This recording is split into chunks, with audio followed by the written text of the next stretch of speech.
Close your eyes for a moment and let your mind drift back through the centuries, back to a time of breathtaking power and almost unimaginable grandeur. Let us walk together through the height of the Roman Empire, an age not just of emperors and philosophers, but of the raw, earth-shaking spectacle of gladiators in the arena. At its absolute zenith, can you picture the sheer scale of it? This was an empire whose shadow fell across the known world, stretching from the misty, rugged isles of Britain in the north, all the way south to the sun-scorched deserts of Africa. Its grasp extended from the Iberian Peninsula in the west to the fertile ancient lands of Mesopotamia in the east. It was a world stitched together by legions and laws, a colossal tapestry where countless diverse cultures, languages, and sacred traditions were woven together under the powerful, ever-watchful eye of the Roman eagle. This was a chapter in human history, written in gold and blood, a time of staggering opulence and whispered decadence, of relentless innovation and brutal conquest. It was a cultural and intellectual explosion, a flowering of art and thought that would leave an indelible eternal mark on the soul of civilization. Now, imagine the city of Rome in this very era. It wasn't just a city. It was the heart of the empire, a living, breathing organism pulsating with a life force so intense you could almost feel it in the air. The city's grandeur was a bold declaration of its might, reflected in its forest of towering monuments, its sprawling public spaces, and the lavish villas that clung to its hillsides like jewels. Rome was a symphony of contrasts, a bustling, chaotic metropolis where magnificent temples and the gilded palaces of the powerful stood shoulder to shoulder with the crowded, rickety tenements of the poor. Its streets were a sensory overload, alive with the constant roar of vendors hawking their goods, the carefree laughter of children at play, and the ceaseless underlying hum of a million human lives unfolding at once. Yet even in this whirlwind of activity, the city offered moments of quiet grace. Was there not beauty in its serene, sculpted gardens? Could one not find a peaceful respite from the urban clamor in the warm, tranquil waters of its public baths? The people of Rome were every bit as diverse as the city they called home. At the very top of this rigid pyramid were the patricians, the wealthy, blue-blooded aristocrats who held the highest offices and wielded immense, life-altering political power. Imagine their lives unfolding in grand villas, adorned with breathtakingly elaborate mosaics and vibrant frescoes, their homes surrounded by lush, manicured gardens and tended to by legions of slaves. Their days were a whirlwind of calculated political maneuvering, solemn public duties, and extravagant feasts that stretched late into the night. Beneath them, supporting the entire edifice of the empire, were the plebeians, the common people of Rome. They were the true backbone of the city, the farmers, the traders, the craftsmen, and the laborers whose sweat and toil kept the great machine running. Despite their lower status, the plebeians were not powerless. They had their own political institutions and were absolutely vital to the functioning of the empire. But life in Rome was never just about a struggle for power or survival. It was an existence rich with cultural and intellectual pursuits that still echo today. The Romans were profound admirers of Greek culture and learning, and so many of the empire's greatest thinkers and artists were deeply sculpted by Greek ideas. Philosophy, literature, and the arts didn't just survive, they flourished, nurtured by the generous patronage of emperors and the wealthy elite. Is it any wonder that the timeless works of poets like Virgil and Horace and the profound wisdom of philosophers like Seneca and Marcus Aurelius continue to be read and admired to this very day. Yet we must not romanticize this world into a flawless utopia. Life in the Roman Empire was also etched with deep lines of struggle and hardship. How could it not be the empire's colossal size and its dizzying cultural diversity made it an immense challenge to govern? Uprisings and rebellions were a constant threat, flaring up like wildfires, especially in the more distant, resentful provinces. And then there was the stain of slavery, a widespread institution where the lot of the enslaved was often unspeakably harsh and brutal. The chasm between the rich and the poor was vast and seemingly unbridgeable, and for most, the dream of social mobility was just that, a dream. Despite these monumental challenges, the Roman Empire somehow managed to maintain its cohesion and stability for several centuries, a stunning testament to its administrative efficiency and the terrifying might of its military.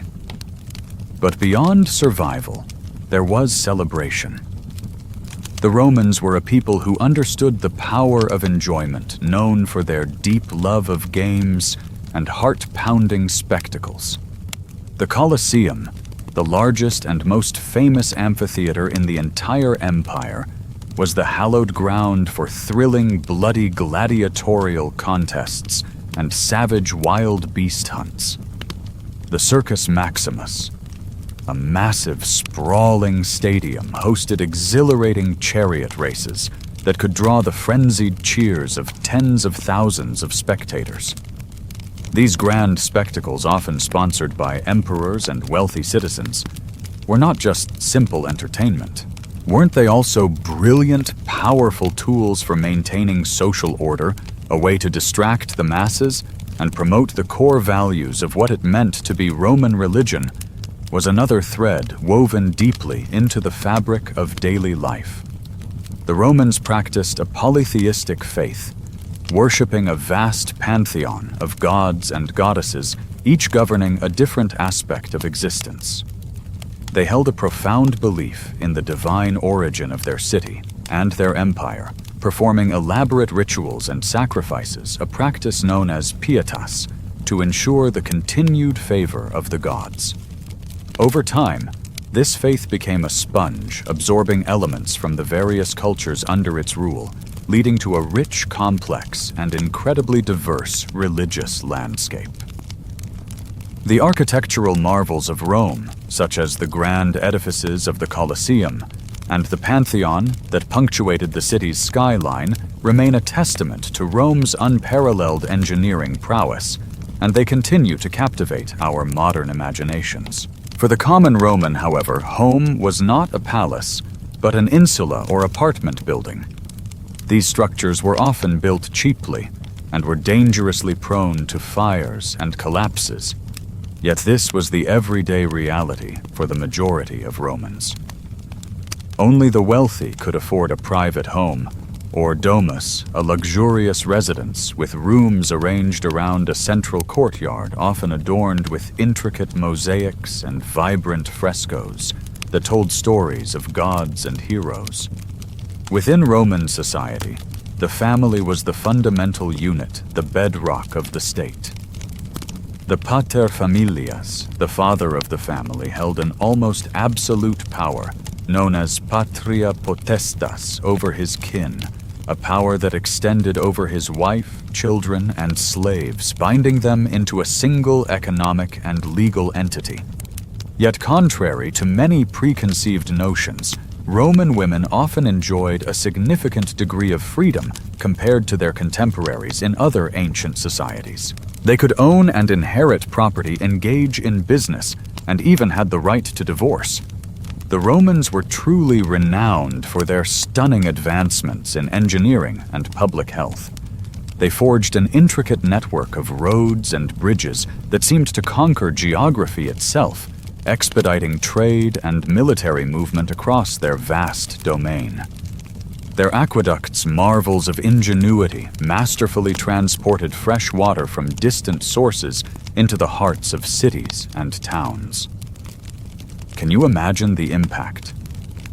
This flow of clean water facilitated the grand public baths and latrines, upholding a standard of sanitation that was simply unheard of in the ancient world. Their diet, for most, was simple, but nourishing, with wheat and barley, serving as staples alongside a variety of fruits, vegetables, and legumes. The wealthier, of course, could afford the luxury of meat, fish, and exotic spices. And what of wine?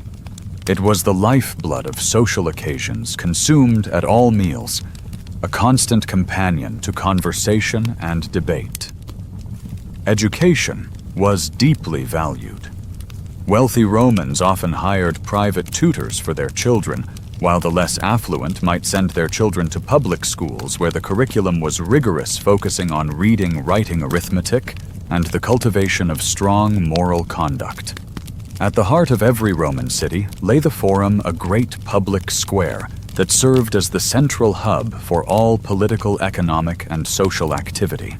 It was here, surrounded by imposing government buildings, temples, and markets, that citizens gathered to passionately discuss politics, engage in trade, or simply socialize. Larger cities like Rome boasted multiple forums, each with its own unique identity and purpose. The quintessential feature of Roman city planning was the grid system, with the two main roads, the Cardo and Decumanus, intersecting at the city's center. This efficient layout didn't just facilitate easy navigation, it divided the city into manageable blocks, the streets often lined with bustling shops and stalls. And what of the sewers? We cannot overlook the Cloaca Maxima, another engineering feat that greatly improved the sanitation and hygiene of the city, a vast underground network that carried away waste and stormwater, reducing the risk of disease. Life in the Roman military was hard, a path of discipline and danger, but it also offered incredible opportunities for social advancement. A career in the army or the navy was a direct path to citizenship, for many provincials rewarding soldiers with land money and the chance to climb the rigid social ladder. The key to the military's success was its astonishing adaptability. The Romans would often adopt the tactics and weapons of the enemies they defeated, integrating them into their own military doctrine. This, combined with the iron discipline of the legions, made the Roman army a truly formidable world-conquering force. It was a society that blended remarkable achievements with profound challenges, a civilization of architectural marvels and rigid social structures, a world of power and struggle, of high culture and brutal entertainment. It was a testament to the indelible human capacity to create, to adapt, and to endure. And as we reflect on this intricate tapestry of Roman life, we carry with us the echoes of this ancient world, a powerful reminder of the civilization that in so many ways laid the very foundations of our own. Amidst the ceaseless energy of Rome, a city that was a world unto itself, a living, breathing organism of stone and humanity, can you hear the symphony of daily life? It's there in the rhythmic clatter of chariot wheels on the worn cobblestones, a sound as constant as the city's own heartbeat. It's there in the vibrant chatter of its citizens, their voices rising and falling in the echoing halls of the bathhouses and the warm, wine-scented air of the taverns. In the midst of this grand, often overwhelming bustle, the average Roman citizen led a life that in its fundamental rhythms might feel surprisingly familiar to our own, a distant echo across the chasm of time.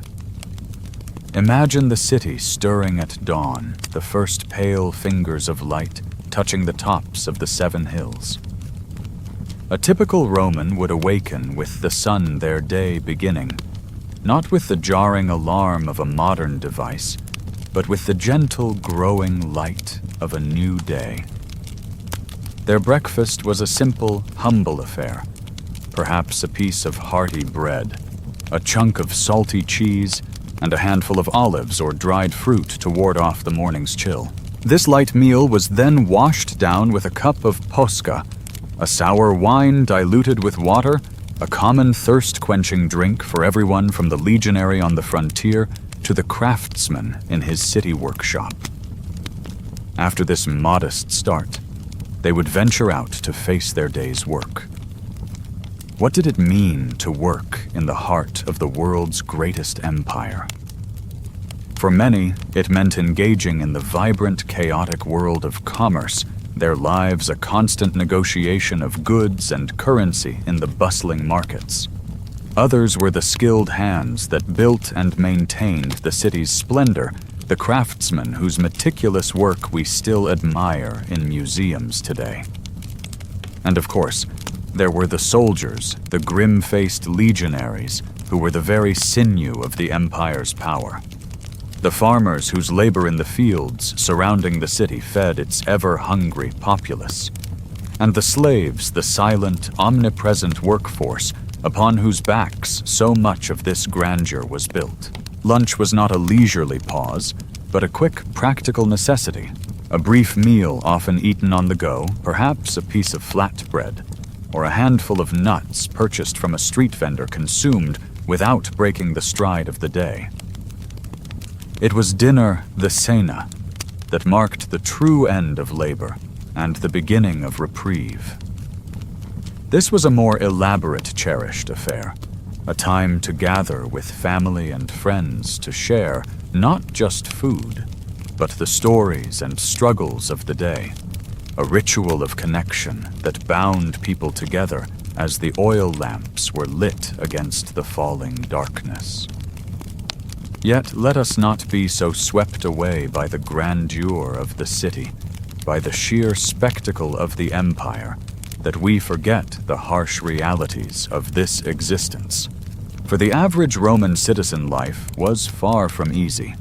A vast, almost unbridgeable chasm separated the fantastically wealthy from the desperately poor, and poverty was a rampant grinding force in the lives of many. While the elite reclined in their airy villas, millions of Romans were crammed into towering multi-story apartment buildings known as insulae. Can you picture these structures?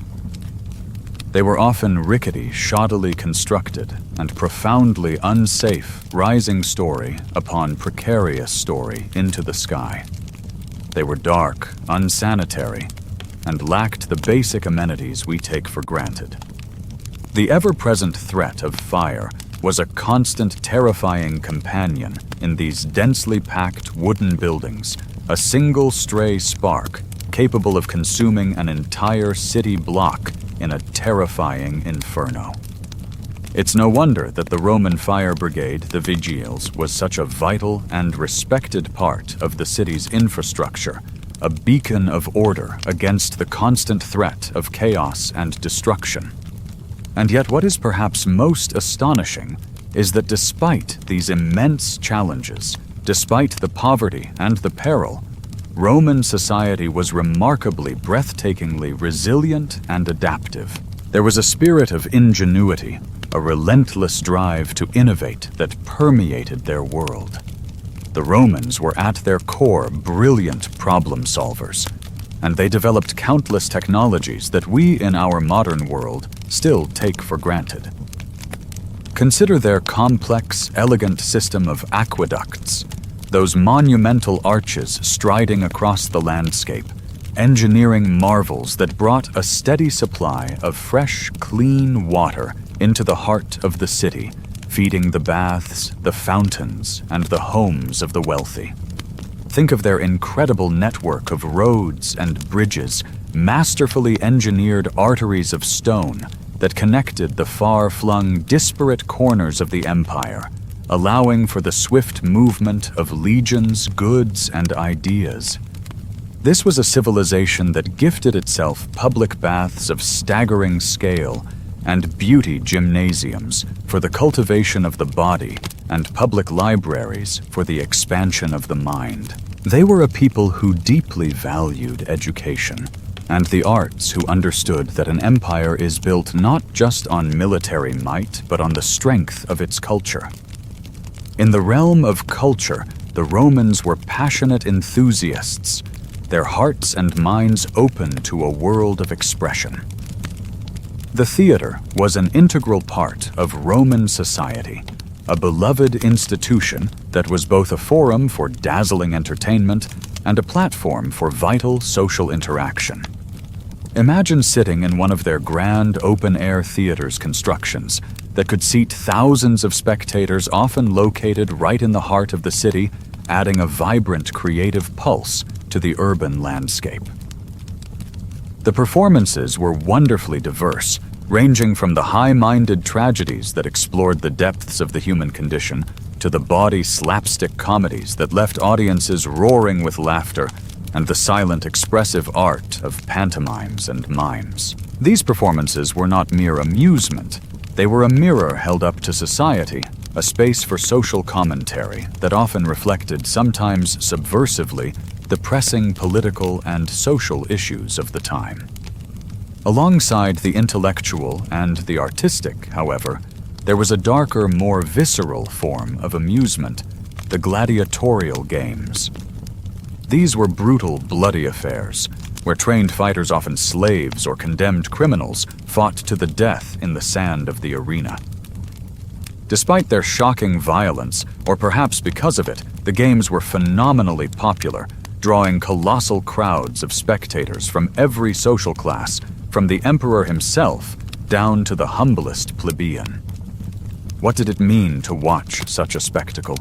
It was a powerful, visceral demonstration of Roman power, a stark reminder of the might of the Roman military and the empire's dominion over life and death. The games also served a political purpose, a potent tool for emperors to curry favor with the masses, who would often sponsor lavish, unforgettable spectacles at their own expense, a form of bread and circuses to keep the populace content. Yet it wasn't all violence and high drama. The Romans also possessed a deep appreciation for the finer, more tranquil things in life. The bathhouses known as thermae were a common and cherished sight in Roman cities and towns. These were not simply places for bathing. They were vibrant social hubs, centers for community, where one could conduct business debate, philosophy, exercise the body, and simply socialize with friends and neighbors. The larger thermae were true architectural marvels, boasting heated floors that warmed the feet, steam rooms that cleansed the pores, and walls and floors adorned with ornate jewel-like mosaics. For many Romans, a daily visit to the bathhouse was an essential ritual, a testament to the profound importance they placed on cleanliness, hygiene, and the communal experience. Roman cuisine offers another fascinating window into their culture, a world of flavors that was as diverse and sophisticated as the empire itself. The diet of a Roman citizen would vary dramatically depending on their social standing. The wealthy, the aristocratic elite, indulged in extravagant feasts, banquets that were as much about performance as they were about food. Imagine reclining on a couch at one of these elaborate affairs, which could last for several hours, surrounded by fellow guests, as you were served a dizzying array of exotic dishes. The entertainment would be as lavish as the food, with musicians, dancers, and poets performing between courses. For the common Roman citizen, however, the diet was far more modest and practical, typically consisting of grains, fruits, vegetables, and only occasionally a small portion of meat. The social structure that governed this world was rigid and sharply defined a clear and unyielding distinction between the aristocratic elite and the common citizens.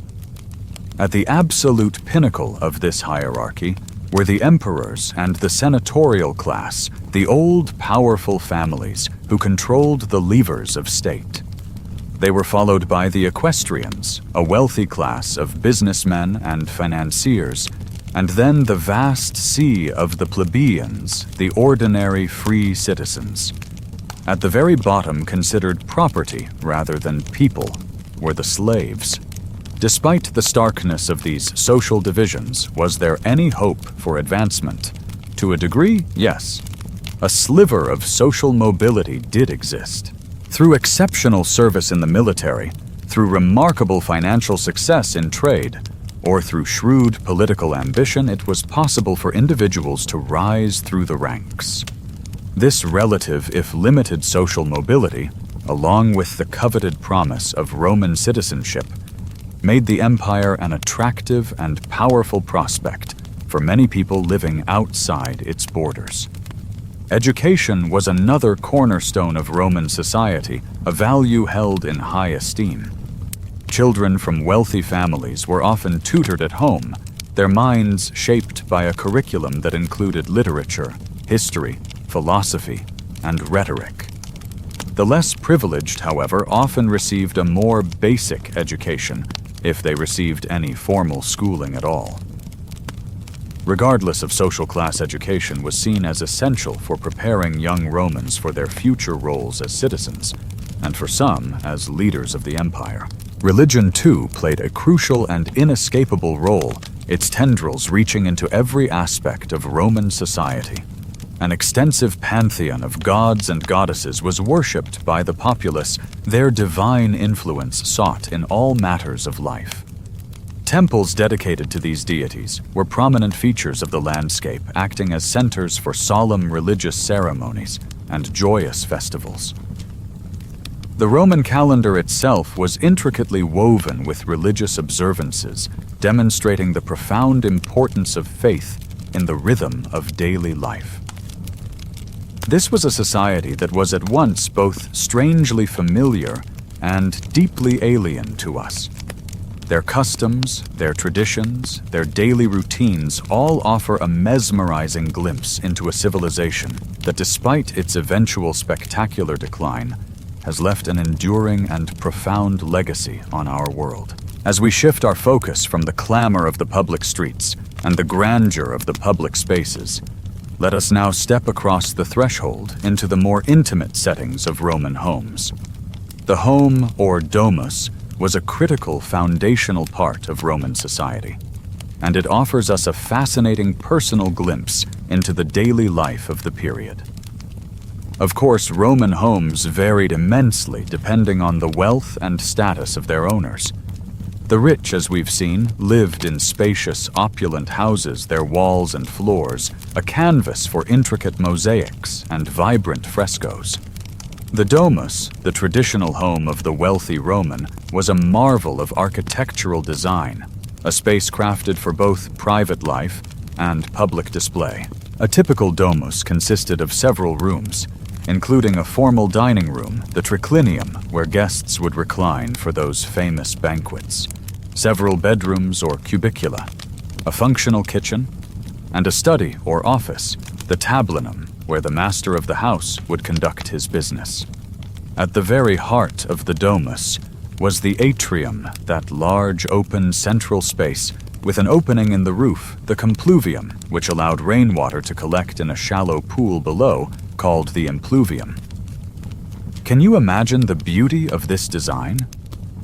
It provided not just natural light and cooling ventilation, but also served a practical function, creating a serene and impressive entryway to the home.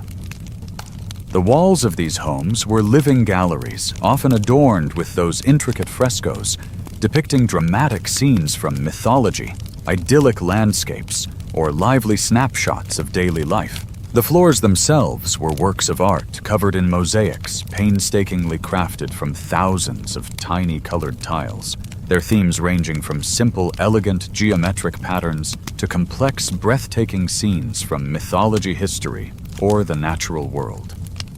These decorative elements were so much more than just aesthetic flourishes. They were a powerful and public way for the homeowner to display their wealth, their sophisticated taste, and their classical education. The Roman domus was also very often a place of work. Many wealthy Romans had shops or offices attached to the front of their homes, where they would conduct their business affairs, a seamless blend of the domestic and the commercial. Within the home, slaves performed much of the actual labor, whether it was managing a shop, cooking the elaborate meals, or ensuring the home was kept clean and in order. The treatment of these slaves varied greatly, but in many cases, especially for those serving within the household, they were considered an extension of the family, and could sometimes be treated with a degree of respect and familiarity. In stark, brutal contrast to the airy elegance of the domus were the insulae, those crowded, chaotic, multi-story apartment buildings that housed the city's lower classes. These buildings, as mentioned, were often poorly constructed and were a constant fire hazard. The apartments themselves were small and cramped, often consisting of just a single room that had to serve as both a living and sleeping area for an entire family. Despite these undeniable hardships, the insulae were vibrant, noisy places teeming with the raw, unfiltered energy of life and activity. Food and dining were absolutely central aspects of Roman life. While meals were simple for the lower classes, often consisting of grain vegetables, and occasionally a small portion of meat or fish, the wealthy, as we know, indulged in those extravagant feasts that were designed to showcase their wealth and social status.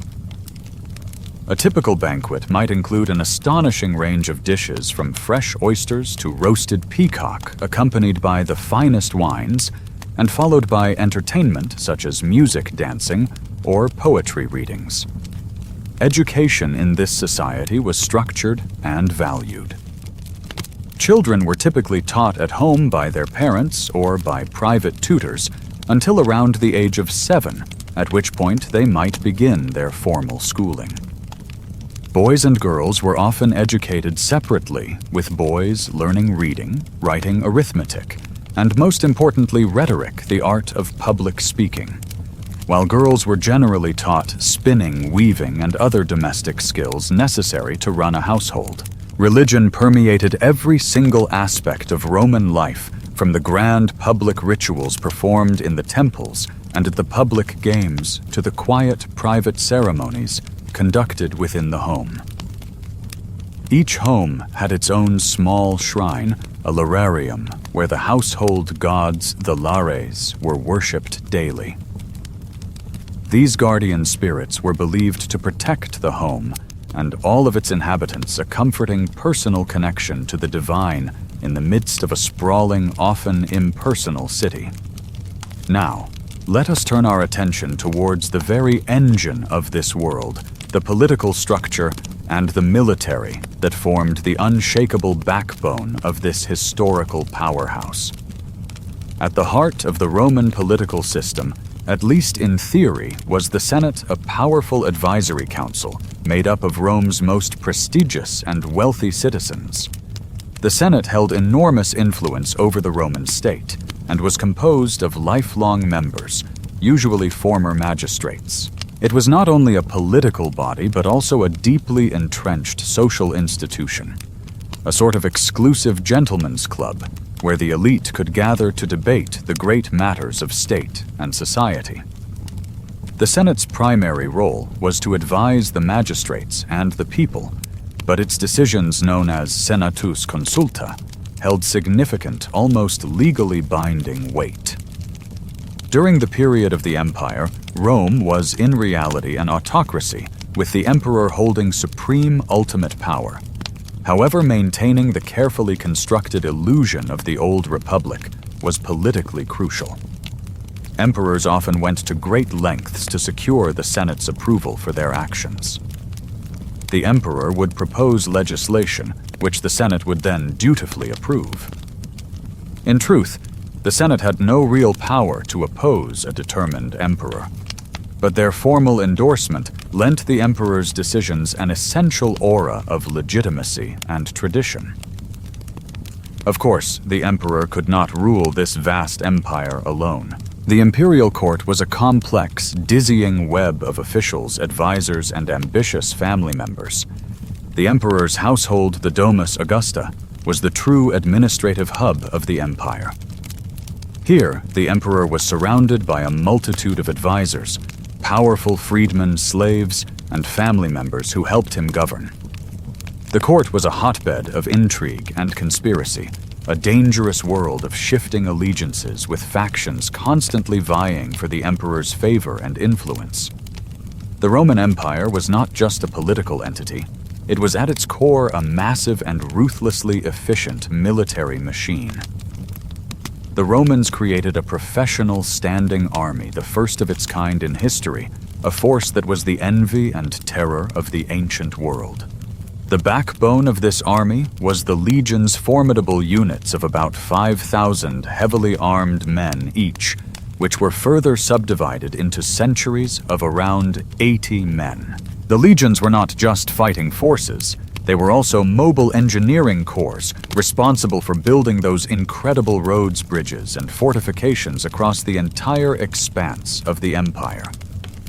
Each legion was a self-contained, self-sufficient unit with its own command structure, its own medical staff and engineers, and sometimes even a small naval detachment.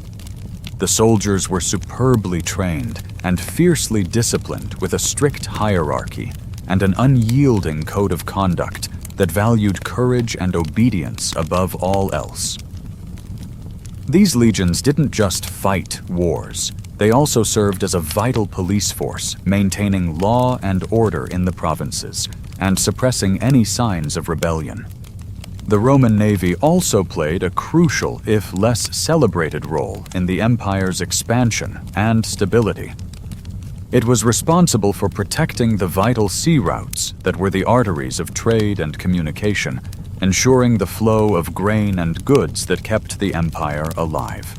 While not as prestigious as serving in the legions, the Navy was absolutely essential for maintaining the empire's security and prosperity.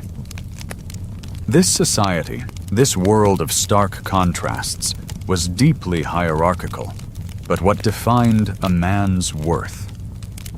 The Romans had a unique way of looking at wealth and status.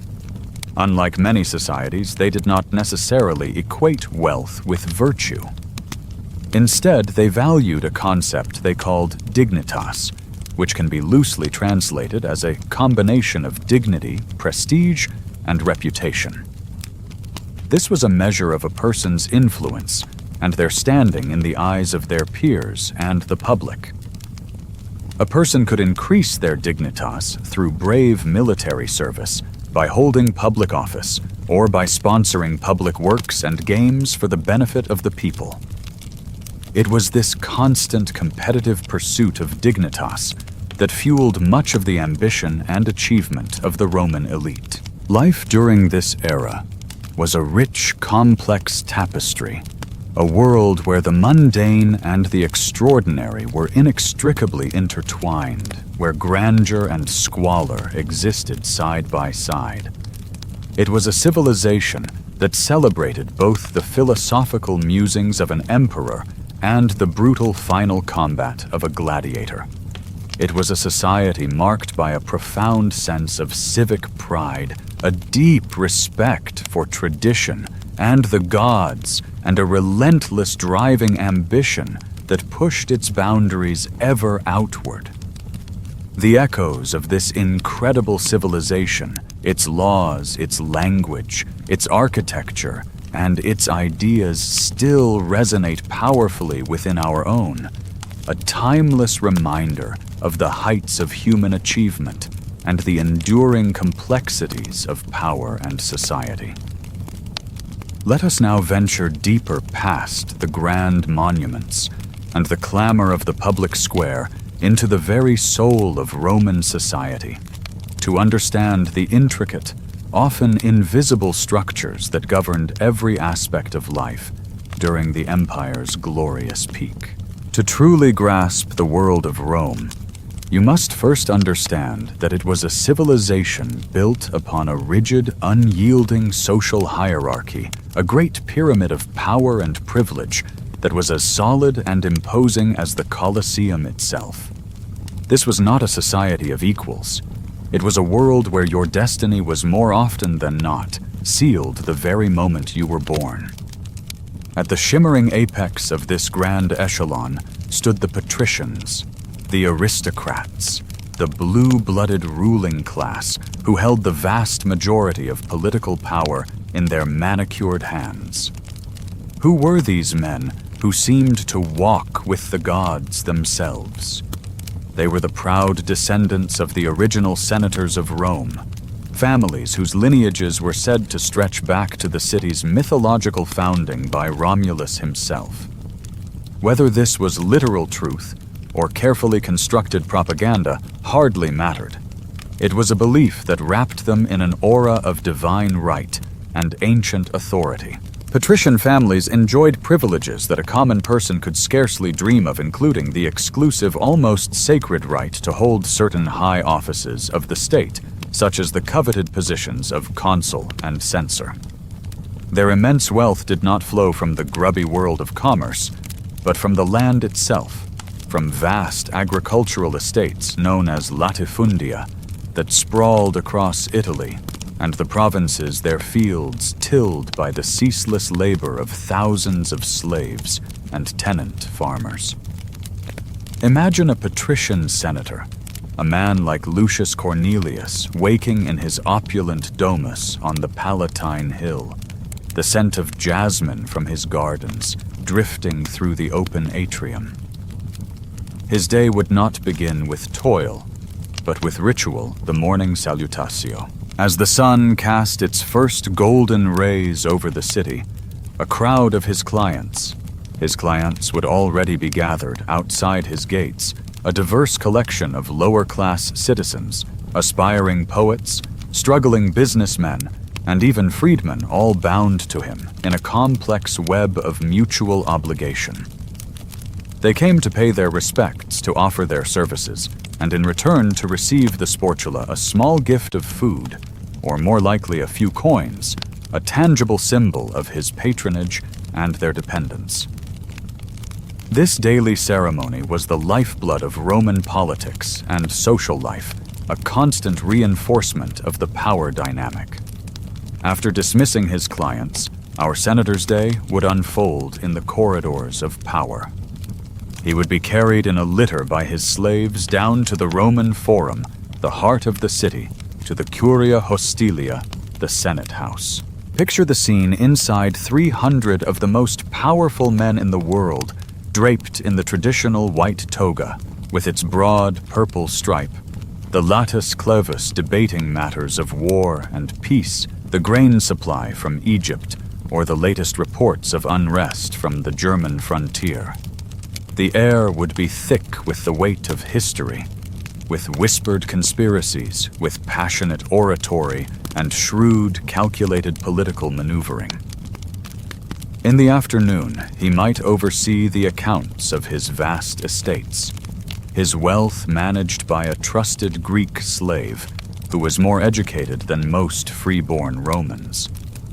His evening would be reserved for leisure and display, perhaps a lavish banquet, where guests would recline on couches feasting on delicacies like roasted peacock, stuffed dormice, and oysters shipped fresh from Britain, all while being entertained by musicians, dancers, and poets. This was the world of the patrician, a world of immense power, luxurious ease, and the constant crushing responsibility of maintaining their family's dignitas, their prestige and standing in a fiercely competitive society. Below this gilded world existed the equestrians, also known as the equites, or the knight class. Who were these men occupying the space between the ancient aristocracy and the common masses? Initially, as their name suggests, this class was defined by a specific property qualification. They were wealthy enough to afford and maintain a horse for military service in the cavalry. They were the original knights of Rome.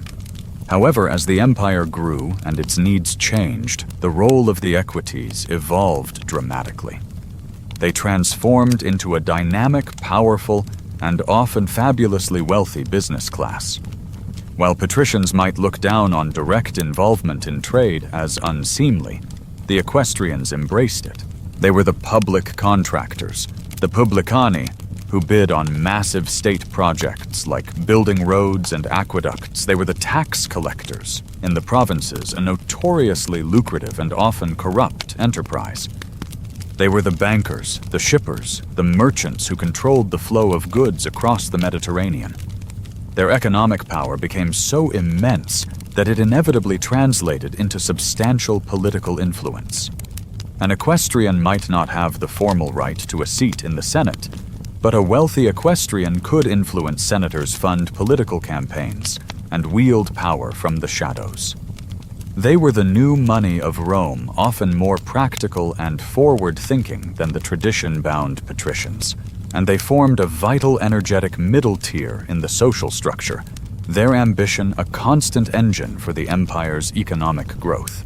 And then there were the plebeians, the largest class by far, the great teeming sea of humanity that made up the vast majority of free Roman citizens.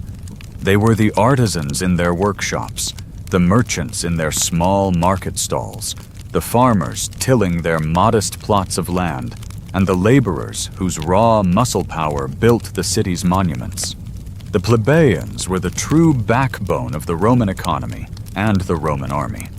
While they possessed the precious right to vote in the popular assemblies, they were initially barred from holding the higher political offices, their voices often drowned out by the powerful patrician families.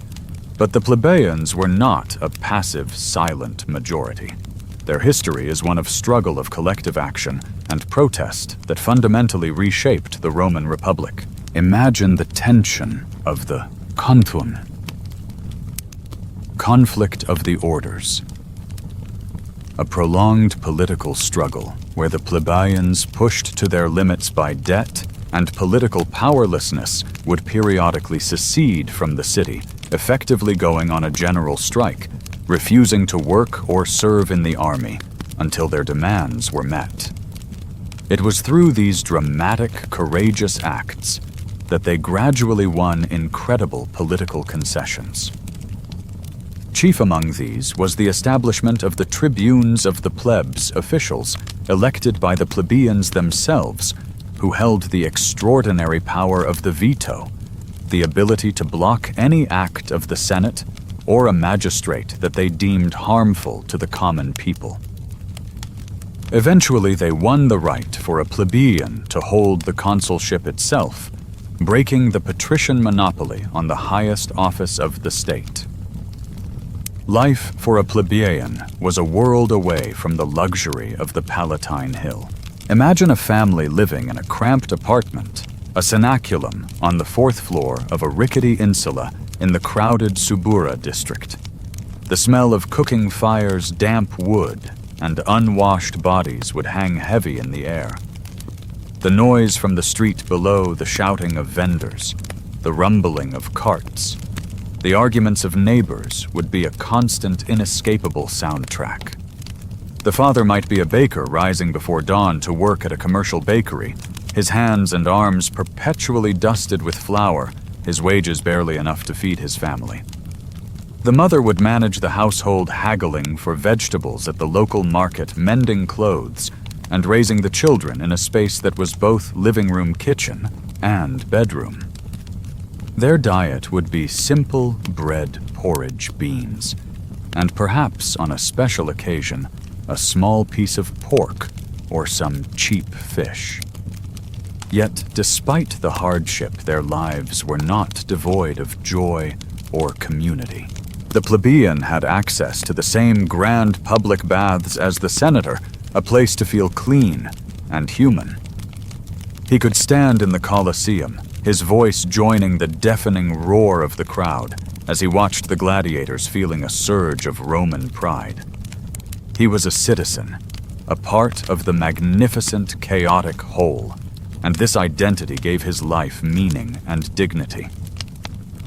At the very bottom of this complex social pyramid were the slaves and the freedmen, the foundation upon which the entire edifice rested.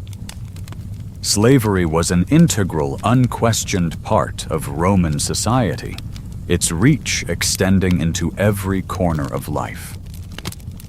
It's vital to understand, however, that Roman slavery was not based on race or ethnicity, a concept that would have been alien to them. A slave was a person who had lost their liberty. They could be captives from Rome's many wars, a blonde-haired Gaul, a fierce German warrior, a dark-skinned Numidian. They could be individuals condemned for serious crimes, or those who fell into such deep debt that they were forced to sell themselves or their children into servitude. They were considered property res a thing, and their lives were subject to the whims of their masters. Imagine the life of a slave on a vast Sicilian latifundium, working from sunup to sundown in the grain fields under the brutal watch of an overseer housed in squalid barracks, and fed the barest minimum to keep them working. Their life was one of relentless, back-breaking toil, with little hope for the future. Now contrast that with the life of a skilled Greek slave in a wealthy household in Rome. This slave might be a tutor responsible for the education of the master's children, a position of immense trust and responsibility. He might be a cook, a musician, or a scribe. While still a slave, his living conditions would be far better, and he might even form a complex, quasi-familial bond with his owners. His life was still not his own, but it contained a degree of comfort and purpose unimaginable to his counterpart in the fields. What hope did a slave have? The singular shining hope was manumission, the act of being granted freedom. A slave could be freed in their master's will as a sign of gratitude, or if they were lucky and resourceful, they could save up a small personal allowance, their peculium, and eventually buy their own freedom. Upon being freed, a slave became a libertus or freedman. A freedman was granted most of the rights of a Roman citizen. They could own property, conduct business, and their children would be born as full free citizens. However, a significant social stigma remained. They were never viewed as the true social equals of the freeborn, and they often retained a lifelong duty of service and respect to their former master, who now became their patron. Yet many freedmen, through hard work and sharp business acumen, became incredibly wealthy. Their success stories a testament to the sliver of social mobility that did exist in this rigid world. The social structure of Rome also had a profoundly gendered aspect. It was without question a man's world. Men dominated the public sphere, politics, law, the military. Only men could vote or hold public office. A woman's life was expected to be centered on the home, on managing the household, and raising children to be good Roman citizens. However, it would be a grave mistake to view Roman women as powerless or entirely sequestered. Compared to their contemporaries in other ancient societies, such as classical Athens, Roman women of the upper classes enjoyed a remarkable degree of personal and economic independence. A Roman woman could own property in her own name. She could inherit wealth from her father. She could engage in business, and perhaps most strikingly, she could initiate a divorce from her husband. While she could not stand in the Senate, a powerful and intelligent woman from an influential family, Olivia, an Agrippina, could wield immense political power through her husband, her sons, and her network of alliances. She was the mistress of the household, the domina, and within that domain, her authority was absolute.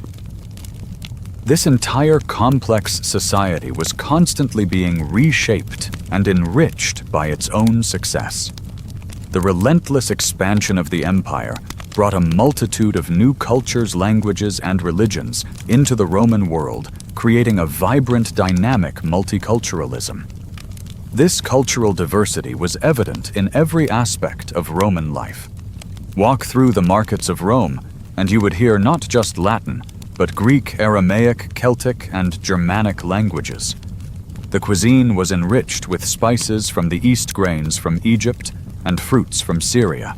New gods and goddesses from conquered lands found a place within the Roman pantheon, their cults existing alongside the traditional Roman deities.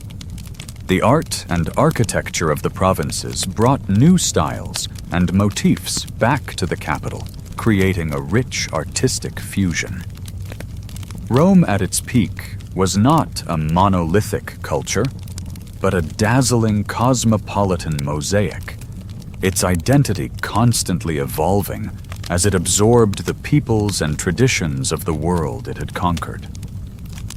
As the sun would finally set over the horizon, painting the sky in hues of orange and purple, the city of Rome would undergo a stunning transformation.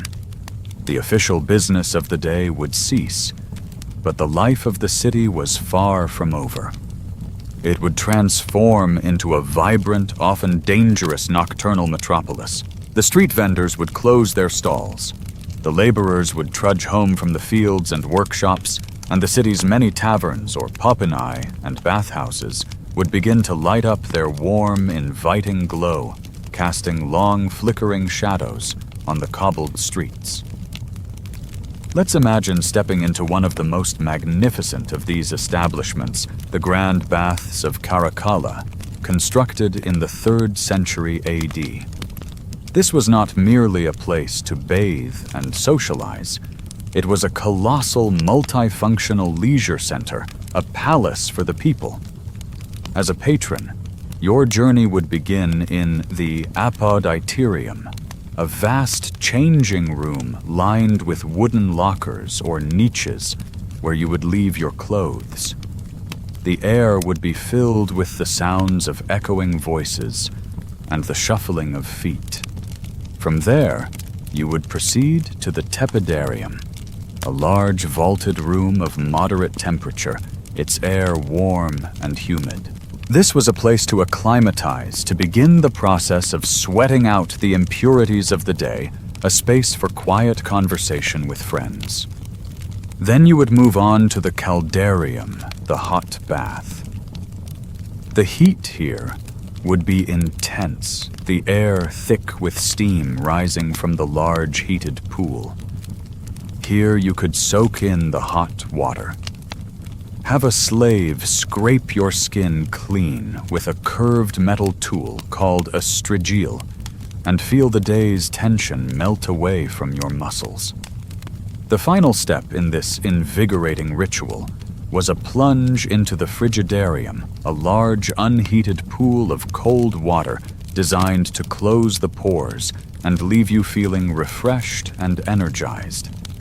But the experience didn't end there.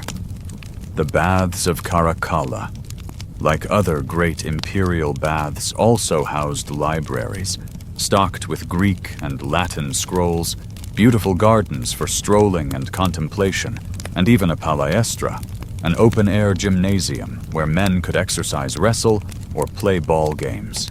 It was a place where politicians and poets, generals and gladiators could all mingle, the social hierarchies of the outside world momentarily softened by the shared democratic experience of the baths. This daily ritual promoted not only hygiene, but also relaxation, community, and a profound sense of Roman identity.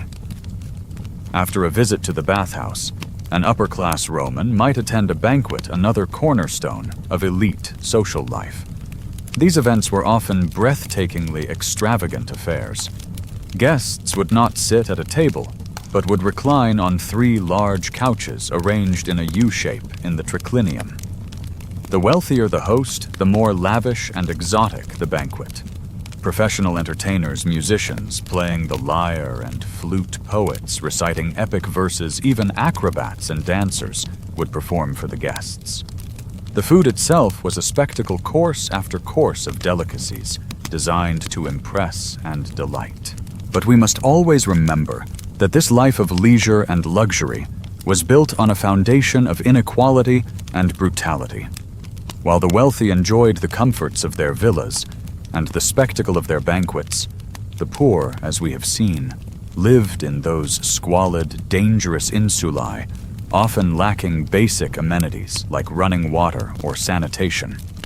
And the entire empire, its economy, its infrastructure, its very way of life, was built on the backs of millions of slaves. These were the people who performed the endless manual labor in the fields and mines, who served in the homes of the wealthy, who were considered property to be bought and sold. Their lives were often characterized by harsh treatment and despair, their only real hope for a better future being the slim chance of manumission. This was the great undeniable contradiction at the heart of Rome. It was a society that valued education, law, and culture, but also reveled in the brutal spectacle of the arena. It was a time of unprecedented wealth and power, but also of grinding poverty and systemic oppression. And though the empire would eventually fracture and fall, its influence is so deeply embedded in our own world that it is impossible to escape. Its legacy lives on in our architecture, our legal systems, our languages, and our culture, a testament to a civilization that was, and in many ways still is. The Roman legal system in particular was a remarkably sophisticated creation, built on centuries of tradition and precedent, and it laid the foundation for many of the legal principles that govern the Western world today. At its core was a belief in justice and the rule of law. The Romans were among the first to establish foundational concepts, like the idea that a person should be considered innocent until proven guilty, and that all citizens, at least in theory, were subject to the same laws. The urban landscape of Rome was a direct reflection of this complex society, a place where the achievements of Roman engineering stood tall against the backdrop of the daily human struggle.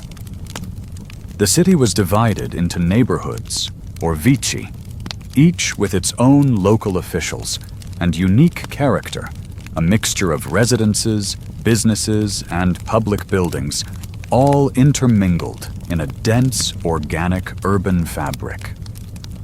The economy that fueled this metropolis was a multifaceted system interwoven with the political structure and cultural norms. Its strength was based on the trinity of agriculture trade and slave labor.